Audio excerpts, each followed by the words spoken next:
সব সংখ্যা কাটিয়ে কাল এসএসসি পরীক্ষায় বসছে ২২ লাখের বেশি শিক্ষার্থী। কেন্দ্রে কেন্দ্রে পৌঁছে গেছে খাতা। প্রশ্ন ফাঁসের নামে গুজব ছড়ালে কঠোর ব্যবস্থার হুঁশিয়ারি। Her Excellency Sheikh Hasina, Prime Minister of Bangladesh. বিশ্ব মানবতার কল্যাণে শক্তিশালী অংশীদারিত্বের তাগিদ প্রধানমন্ত্রীর।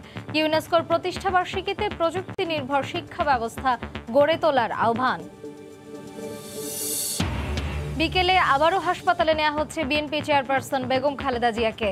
করা হবে স্বাস্থ্য পরীক্ষা।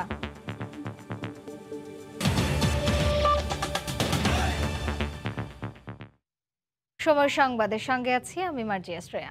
সব অনিশ্চয়তা কাটিয়ে কাল এসএসসি পরীক্ষায় বসছে সারা দেশের ২২ লাখের বেশি পরীক্ষার্থী। ইতোমধ্যেই কেন্দ্রে কেন্দ্রে পাঠানো হয়েছে পরীক্ষার খাতা, বসানো হয়েছে সিট। চলছে শেষ মুহূর্তের প্রস্তুতি। প্রশ্ন ফাঁসের শঙ্কা উড়িয়ে দিয়ে শিক্ষা বোর্ড বলছে, প্রশ্ন ফাঁসের গুজব ছড়ালে নেওয়া হবে কঠোর ব্যবস্থা। করোনার কারণে যথাসময়ে অনুষ্ঠিত হয়নি ২০২১ সালের এসএসসি পরীক্ষা। ছিল নানা অনিশ্চয়তা। সব বাধা কাটিয়ে রাত পোহালেই পরীক্ষার হলে বসবে সারা দেশের ২২ লাখ এসএসসি পরীক্ষার্থী। সংক্ষিপ্ত সিলেবাসে এবার পরীক্ষার সময় ১ ঘন্টা ৩০ মিনিট। বিজ্ঞান শাখার পরীক্ষার্থীদের লিখিত অংশে ৮টি প্রশ্নের মধ্যে ২টির উত্তর দিতে হবে, আর এমসিকিউ অংশে ২৫টির মধ্যে ১২টির উত্তর দিতে হবে। মানবিক ও ব্যবসায় শিক্ষা শাখার পরীক্ষার্থীদের লিখিত অংশে ১১টির মধ্যে ৩টি এবং এমসিকিউ অংশে ৩০টির মধ্যে ১৫টির উত্তর দিতে হবে। টিচাররা যথাসম্ভব আমাদেরকে সাহায্য করেছে আমাদের সিলেবাস শেষ করানোর জন্য, আমাদেরকে সব ধরনের সুযোগ সুবিধা দেওয়ার জন্য। আমাদের অভিভাবকরা আমাদের পাশে আছে।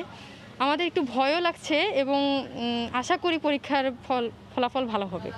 ইতোমধ্যেই কেন্দ্রে কেন্দ্রে পৌঁছে গেছে খাতা, বসানো হচ্ছে সিট। কেন্দ্র সচিবরা বলছেন, আসন বিন্যাসে নিশ্চিত করা হয়েছে সামাজিক দূরত্ব রক্ষার বিষয়টি। স্বাস্থ্যবিধি মেনে ৬ ফিট বেঞ্চের উপরে ২ জন করে বসানোর সিস্টেম করেছি, এবং সিস্টেম করার জন্য আমাদের সুবিধা হয়েছে যে রুটিনটা ওইভাবে করা হয়েছে। দীর্ঘদিন বন্ধ থাকার পরে বাচ্চারা যেন সুষ্ঠুভাবে সুন্দরভাবে পরীক্ষা দিতে পারে এবং আমরাও যেন স্বস্তিতে থাকতে পারি। পরীক্ষার শতভাগ প্রস্তুতি সম্পন্ন হয়েছে জানিয়ে শিক্ষা বোর্ড বলছে, প্রশ্ন ফাঁসের নামে গুজব ছড়ালে নেওয়া হবে ব্যবস্থা। প্রশ্নপত্র ফাঁস যারা করার চেষ্টা করে, অপচেষ্টা করে, তাদেরকে কিন্তু সেইভাবেই দমন করা হবে। তা সবার সাথে আমাদের যোগাযোগ আছে।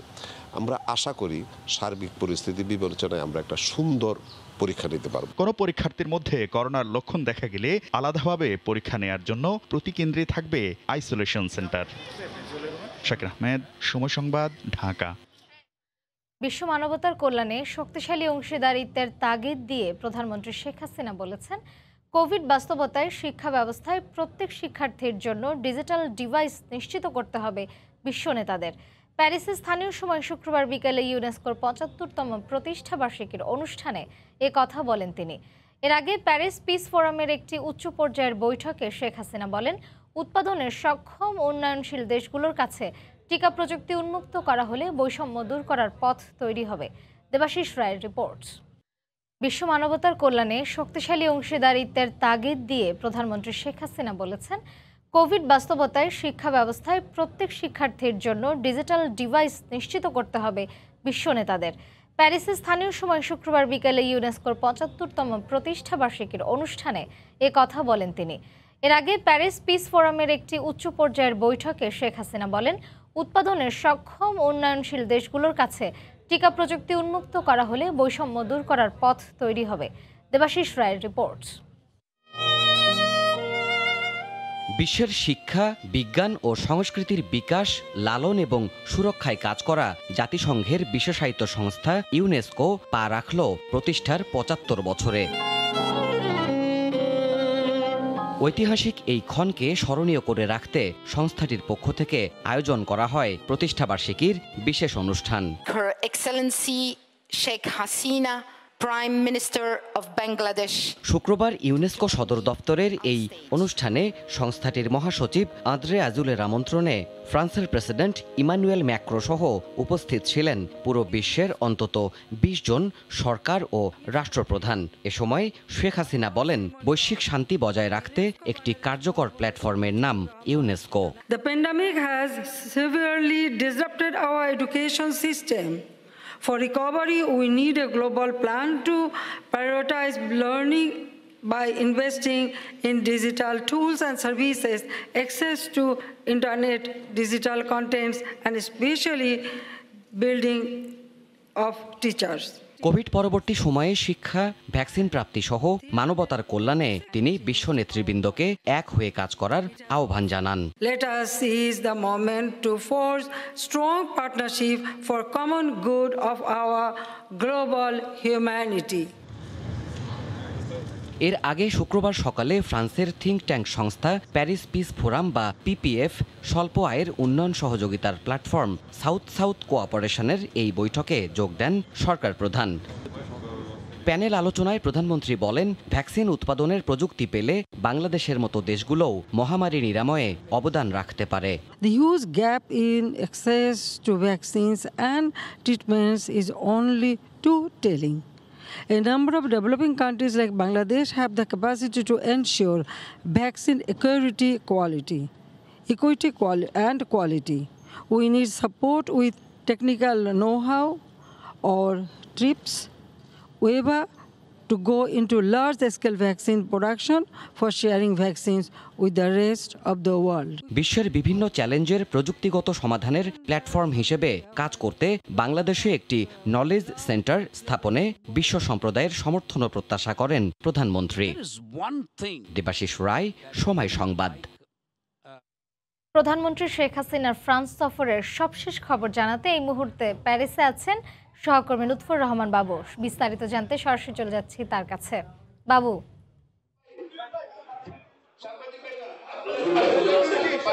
শ্রেয়া, প্রধানমন্ত্রী শেখ হাসিনা ফ্রান্স সফরের শেষ কর্মসূচি নাগরিক সংবর্ধনা কিছুক্ষণের মধ্যেই অনুষ্ঠিত হবে প্যারিসে এবং সেই নাগরিক সংবর্ধনার সব প্রস্তুতি সম্পন্ন করা হয়েছে। প্রধানমন্ত্রী শেখ হাসিনা কিছুক্ষণের মধ্যেই ভার্চুয়ালি তিনি অংশ নেবেন এবং সেখানে তিনি বক্তব্য প্রদান করবেন। তার এই নাগরিক সংবর্ধনায় যোগদান করার জন্য ইতিমধ্যে ইউরোপের বিভিন্ন দেশের প্রবাসী বাংলাদেশিরা, বিশেষ করে ইউরোপের বিভিন্ন দেশের আওয়ামী লীগের নেতাকর্মী এবং ফ্রান্স আওয়ামী লীগের নেতাকর্মীরা এই হলে তারা এসে উপস্থিত হয়েছেন এবং ফ্রান্স আওয়ামী লীগের আয়োজনেই মূলত আজকের এই গণসংবর্ধনা অনুষ্ঠিত হচ্ছে। আজকের এই অনুষ্ঠানে প্রধানমন্ত্রী শেখ হাসিনা ভার্চুয়ালি অংশগ্রহণ করবেন এবং ফ্রান্স আওয়ামী লীগের হৃদয় বঙ্গবন্ধু যে মূরক রয়েছে সেটি উন্মোচন করা হবে। আপনি জানেন যে এবারে প্রধানমন্ত্রী শেখ হাসিনার এই যে সফর, এই সফরকে ঐতিহাসিক এবং এবারে তিনি বিরল সম্মাননা পেয়েছেন এমনটাই বলেছেন পররাষ্ট্রমন্ত্রী থেকে শুরু করে দেশটিতে নিযুক্ত রাষ্ট্রদূত। এর আগে বাংলাদেশের কোনো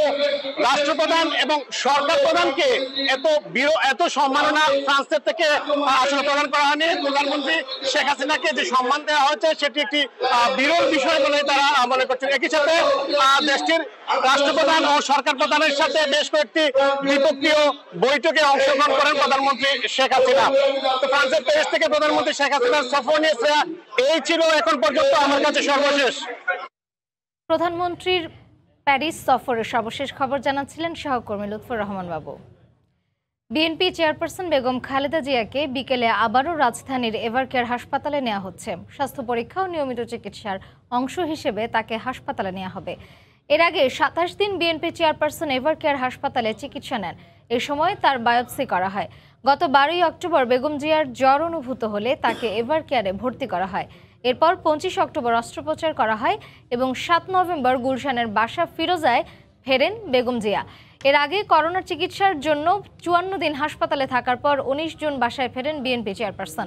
তিনি দীর্ঘদিন যাবৎ আর্থ্রাইটিস, ডায়াবেটিস, হাঁটু ও ফুসফুসের বিভিন্ন জটিলতায় ভুগছেন। এই মুহূর্তে সেখানে আছেন রিপোর্টার ধ্রুব ব্যানার্জি। বিস্তারিত জানতে সরাসরি চলে যাচ্ছি তার কাছে। ধ্রুব,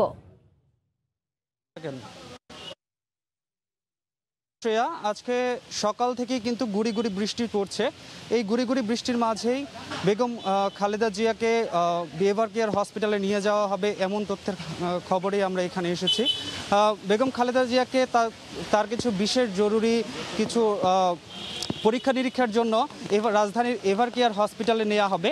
এরপর সেখানে বিভিন্ন ধরনের বিভিন্ন পরীক্ষা নিরীক্ষার পর তারা বলতে পারবে আসলে তার কি হয়েছে অথবা কি নিয়ে করা যাবে। এরপর এখানে এখানে যারা আছেন, এখানে তার সাথে তার যে চিকিৎসকরা আছেন তারা সেখানে উপস্থিত থাকবেন এবং তার যে পরিবারের সদস্যগণ তারাও কিন্তু তার সাথে সেখানে অবস্থান করবেন, এটা আমরা জানতে পেরেছি। আপনারা জানেন যে বেগম খালেদা জিয়া দীর্ঘদিন অসুস্থ থাকার কারণে গত 11ই এপ্রিল তার করোনা পজিটিভ ধরা পড়ে। এরপর থেকেই তিনি প্রায় দীর্ঘ 57 দিন রাজধানীর এভার কেয়ার হসপিটালে ভর্তি ছিলেন। এরপর আবারও তাকে 12ই অক্টোবর হসপিটালে ভর্তি করা হয়। এরপর তিনি সেখানে প্রায় 27 দিন অবস্থান করেন। 27 দিন অবস্থান করার পর গত রবিবার তাকে এভার কেয়ার হসপিটাল থেকে বাসায় নিয়ে আসা হয় এবং তখন থেকেই তাকে সেখানে তিনি সার্বিকভাবে বাসায় বিভিন্ন ট্রিটমেন্টের মধ্যে ছিলেন। এখন তাকে আবারও আজকে ঠিক এক সপ্তাহের মাথায় তাকে আবারও হসপিটালে নেওয়া হচ্ছে। এই ব্যাপারে আমরা তাদের মিডিয়া উইংয়ের সাথে কথা বলেছিলাম। তারা স্পষ্টভাবে এখন পর্যন্ত আমাদেরকে কিছু বলেনি, কিন্তু তারা বলেছেন যে এভার কেয়ার হসপিটালে যাওয়ার পর সেখান থেকে ডাক্তাররা যা বলবেন তার উপর ভিত্তি করেই তাকে সেখানে মিডিয়া উইংয়ে এসে যেটা বলেছেন সেখানে তারা ডাক্তারের কাছে গেলে সার্বিক পরিস্থিতি সম্পর্কে আলোচনা হতে পারে। এই ছিল আমার কাছে সর্বশেষ। শ্রেয়া। বিএনপি চেয়ারপারসন বেগম খালেদা জিয়াকে হাসপাতালে নেয়ার সর্বশেষ খবর জানাচ্ছিলেন সহকর্মী ধ্রুব ব্যানার্জি। চট্টগ্রামে বাড়তি ভাড়া নিয়ে কথা কাটাকাটির জেরে এক যাত্রীকে মারধরের পর চলন্ত বাস থেকে ফেলে দেওয়ার অভিযোগ পাওয়া গেছে।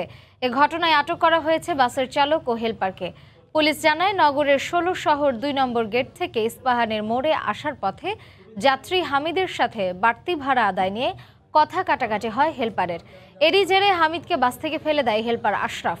ঘটনার পরপরই 999-এ ফোন পেয়ে পুলিশ প্রথমে চালক হাসানকে এবং পরবর্তীতে অভিযান চালিয়ে হেলপার আশরাফকে আটক করে। জব্দ করা হয়েছে বাসটি।